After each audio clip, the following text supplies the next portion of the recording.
Hello students, today we will study the types of matrices, CBSE class 12th. Okay, now let's start. First of all, we define a row matrix. A matrix having only one row is called a row matrix. ऐसी matrix जिसमें केवल एक ही रो हो, column चाहे कितने भी हो, row matrix कहलाएगी. फॉर एग्जांपल 1 2 3 ये हमने रो मैट्रिक्स लिखी हुई है. आप देखिए इसमें रो तो 1 है लेकिन कॉलम 3 है. 1 2 3 कॉलम है लेकिन रो 1 है. हॉरिजॉन्टल रो होती है कॉलम, और जो कॉलम होते हैं वर्टिकल होते हैं. Second, column matrix. A matrix having only one column is called a column matrix. ऐसी मैट्रिक्स जिसमें केवल एक ही कॉलम हो, रो चाहे कितनी भी हो, वो कॉलम मैट्रिक्स कहलाती है. फॉर एग्जांपल ये आपके सामने लिखी हुई है मैंने. इसमें एक मैंने कॉलम मैट्रिक्स लिखी है, इसमें कॉलम तो एक ही है लेकिन रो 3 है. 1 2 3, इसलिए इसका ऑर्डर 3/1 है.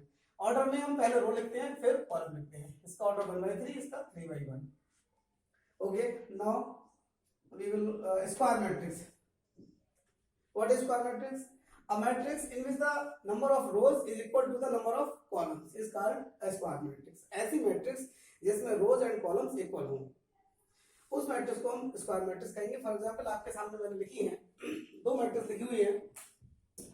एक में तो ये देखिए आप, ये 2/2 की मैट्रिक्स है, इसमें 2 रो है और 2 कॉलम है, और एक ये 3/3 मैट्रिक्स है, और दोनों ही स्क्वायर मैट्रिक्स है क्योंकि इसमें भी रो और कॉलम सेम है और इसमें भी रो और कॉलम सेम है. तो ऐसी मैट्रिक्स जिसमें रो और कॉलम सेम होंगे वो स्क्वायर मैट्रिक्स कहलाएगी. Number 4, diagonal matrix. A square matrix is called the diagonal matrix if its non-diagonal elements are 0. For example, that is Aij is equal to 0 when I not equal to j. देखिए एक matrix मैंने आपके सामने लिखी हुई है. पहली बात तो ये स्क्वायर मैट्रिक्स है, इसमें रो और कॉलम दोनों सेम है 3/3. और इसमें आप देख रहे हैं, क्या ऑब्जर्व कर रहे हैं कि इसमें जो रो, ये जो मेन डायगोनल है, ये जो डायगोनल लेफ्ट से स्टार्ट होता है, इसको मेन डायगोनल या लीडिंग डायगोनल कहते हैं. इसके अलावा जो दूसरा डायगोनल है ये ऑफ डायगोनल होता है, इसका कोई यूज नहीं होता है मैट्रिक्स में. मैट्रिक्स में हमेशा मेन डायगोनल, ये मेन डायगोनल है, इसी को लीडिंग डायगोनल, इसी को प्रिंसिपल डायगोनल, 3 नेम है इसके, main diagonal, principal diagonal and leading diagonal. अगर इसके एलिमेंट नॉन जीरो हो और rest all elements are zero, बाकी के सारे एलिमेंट जीरो हो, तो ऐसी मैट्रिक्स को हम कहेंगे डायगोनल मैट्रिक्स. देखिए मैंने दिखाया है कि अगर यहाँ पर Aij equal to 0 when I not equal to j, ये जो एलिमेंट है हमारा, ये वाला, ये जो एलिमेंट है वो 2 1 एलिमेंट है, ये सेकंड रो में है और कॉलम फर्स्ट है, तो इसमें I और J डिफरेंट है. I और J अगर नॉट इक्वल है तो तब एलिमेंट सारे जीरो होंगे, और अगर सेम होंगे तो एलिमेंट नॉन जीरो होंगे. ये 1 1 है, ये 2 2 है, ये 3 3 है. 1 1 का मतलब है ये element first row first column में है, और 2 2 का मतलब है ये element second row second column में है, ये third element third row third column में है. जब किसी एलिमेंट का जो करस्पोंडिंग सबस्क्रिप्ट है अगर वो सेम है रो और कॉलम, तो वो एलिमेंट नॉन जीरो है, अदरवाइज वो जीरो है. ये इसका मतलब है. तो सिंपल अपनी लैंग्वेज में समझ लीजिए कि अगर main diagonal elements non zero हो और rest all are zero, then the matrix has to be diagonal matrix. Okay, now the scalar matrix. देखिए स्केलर मैट्रिक्स एक टाइप की डायगोनल मैट्रिक्स ही होती है. A diagonal matrix is said to be a scalar matrix if its diagonal elements are equal. अगर मैं इसी diagonal matrix में ही मेन डायगोनल के एलिमेंट्स को सेम कर दूं तो ये डायगोनल मैट्रिक्स बन जाएगी स्केलर मैट्रिक्स. आप देखिए इसमें सेम, ये दोनों मैट्रिक्स सेम है, बस डिफरेंस इतना है कि इसके मेन डायगोनल एलिमेंट्स डिफरेंट है और इसके मेन डायगोनल एलिमेंट्स सेम है. तो अगर मेन डायगोनल एलिमेंट सेम होंगे और मैट्रिक्स डायगोनल होगी, और डायगोनल का मतलब स्क्वायर भी होनी चाहिए, तो मैट्रिक्स हमारी कहलाएगी स्केलर मैट्रिक्स. एक बात और, अगर इसमें एलिमेंट सेम तो है, सेम के साथ साथ अगर मैं इसके एलिमेंट कर दूं 1 भी तो सेम होंगे, उस समय इसका नाम चेंज हो जाएगा, तब वो स्केलर मैट्रिक्स कहलाएगी आइडेंटिटी मैट्रिक्स और unit matrix. That is this. यहां पर देखिए यहां भी एलिमेंट सेम है लेकिन 1 है. अब आप ये कह सकते हैं कि स्केलर मैट्रिक्स में सारे एलिमेंट सेम हो लेकिन एक्सेप्ट 1. अगर 1 कर देंगे फिर तो वो आइडेंटिटी मैट्रिक्स कहलाएगी या यूनिट मैट्रिक्स कहलाएगी, और इसको हम I से रिप्रेजेंट करते हैं. और मैंने सफिक्स में 3 भी लिखा है. इसका मतलब क्या है कि ये जो मैट्रिक्स है इसका ऑर्डर 3 है, और 3 का मतलब है 3/3. दैट इज इसमें 3 रो है और 3 कॉलम है. तो आइडेंटिटी मैट्रिक्स की डेफिनेशन क्या बनेगी? A square matrix in which each diagonal element is unity, that is 1, and non diagonal elements are 0 is called an identity matrix और unit matrix. An identity matrix of order n is denoted by In. तो n order की जो identity matrix होती है उसको हम in से represent करते हैं, बट यहाँ पर 3 by 3 ऑर्डर की है इसलिए इसको I3 से रिप्रेजेंट कर रहे हैं। Okay, now the next 7 null matrix और द जीरो मैट्रिक्स। अब देखो नाम से ही क्लियर हो रहा है zero, a matrix having all elements are zero is called null matrix और जीरो मैट्रिक्स। ऐसी मैट्रिक्स जिसमें सारे एलिमेंट जीरो हों, ऑर्डर चाहे वो मैट्रिक्स स्क्वायर हो और चाहे वो रेक्टेंगुलर हो। स्क्वायर का मतलब रो और कॉलम सेम एंड रेक्टेंगुलर का मतलब रो और कॉलम आर डिफरेंट। देखिए मैंने यहाँ पर रो 2 ली है और कॉलम 3 ली है और इसमें दोनों सेम है 2 by 2। तो ये दोनों मैट्रिक्स जीरो मैट्रिक्स कहलाएंगी और इसको हम ओ से रिप्रेजेंट करते हैं।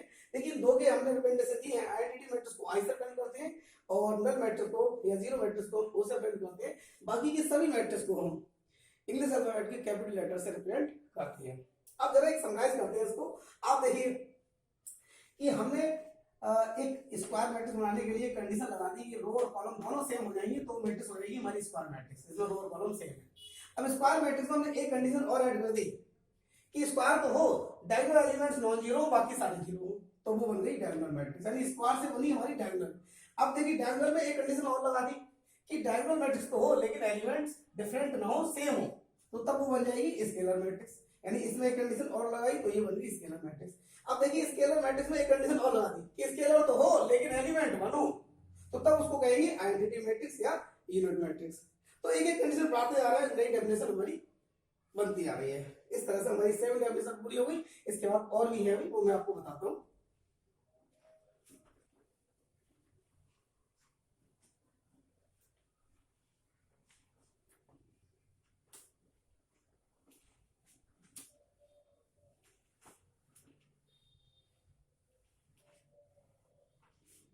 देखिए नेक्स्ट 7 के बाद मैं आपको 8 बता रहा हूँ, upper triangular matrix.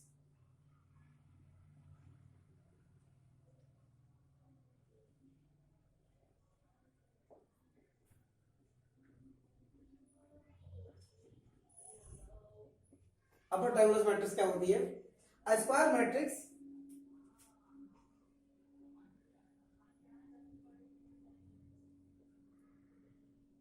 is said to be an upper triangular matrix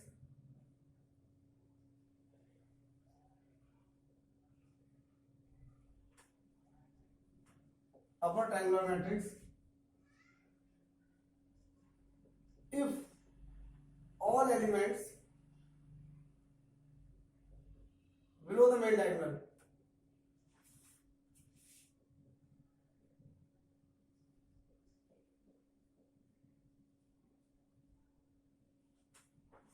are zero।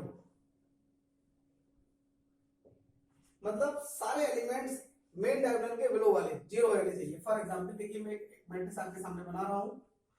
Matrix को हम कैपिटल इन लेटर से रिप्रेजेंट करेंगे 1 0 1 2 3 0 4 5 0 0 6।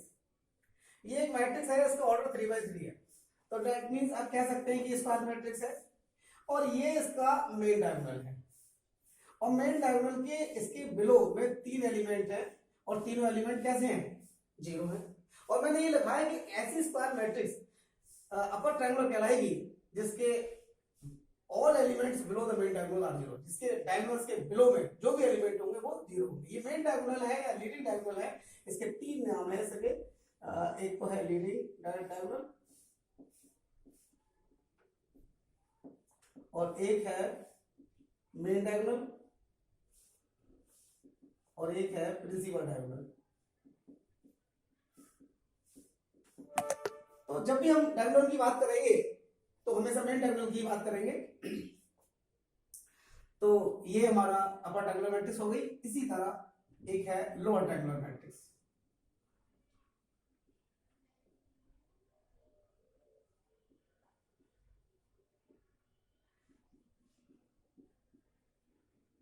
लोअर ट्रायंगुलर मैट्रिक्स की डेफिनेशन जस्ट इसके अपोजिट है। इसमें मैंने कहा all element below the main diagonal are zero, इसमें कहूंगा मैं all the elements above the main diagonal are zero.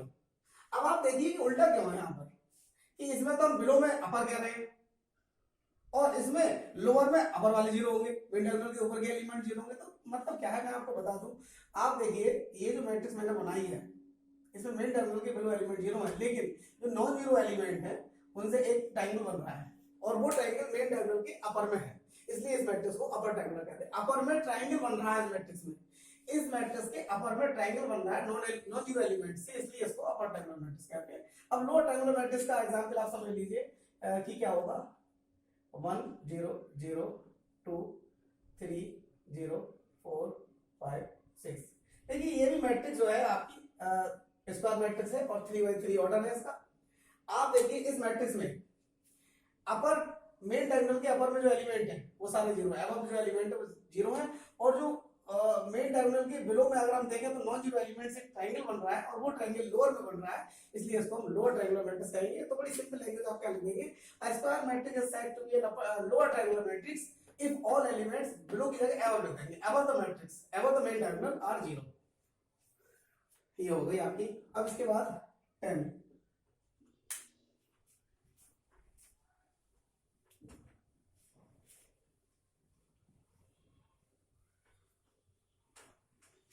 Equal matrix.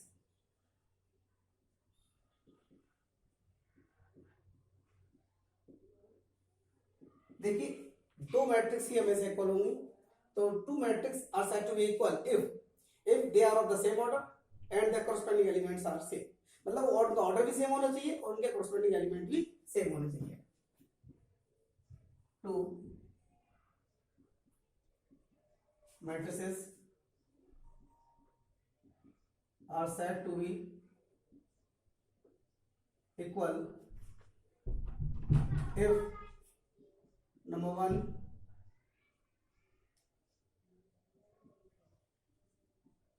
they are of the same order, number two their corresponding elements are same। For example जैसे दो same बिल्कुल matrix लिख दो बस, जैसे एक मैंने लिखा 1 2 3 4 5 6 और एक मैट्रिक्स लिखी मैंने भी 1 2 3 4 5 6। देखिए इसका ऑर्डर क्या है 2 by 3 और इसका भी ऑर्डर क्या है 2 by 3, दोनों के ऑर्डर सेम है और दोनों के कॉरस्पॉन्डिंग एलिमेंट भी सेम है। कॉरस्पॉन्डिंग एलिमेंट का मतलब है कि a11 सेम होना चाहिए, a12 सेम होना चाहिए, मतलब कहने का ये कि फर्स्ट रो के सभी एलिमेंट सेकंड रो के सभी एलिमेंट, या ये कहो कि सभी कॉलम फर्स्ट सेकंड थर्ड तीनों कॉलम के तीनों एलिमेंट सभी सेम होने चाहिए। कहने का मतलब ये है ऑर्डर भी सेम हो एलिमेंट भी सेम हो, तब वो दोनों मैट्रिक्स कहलाएंगे इक्वल मैट्रिक्स। अभी और भी बहुत सारे टाइप्स हैं, अगले वीडियो में बताएंगे। Thank you very much.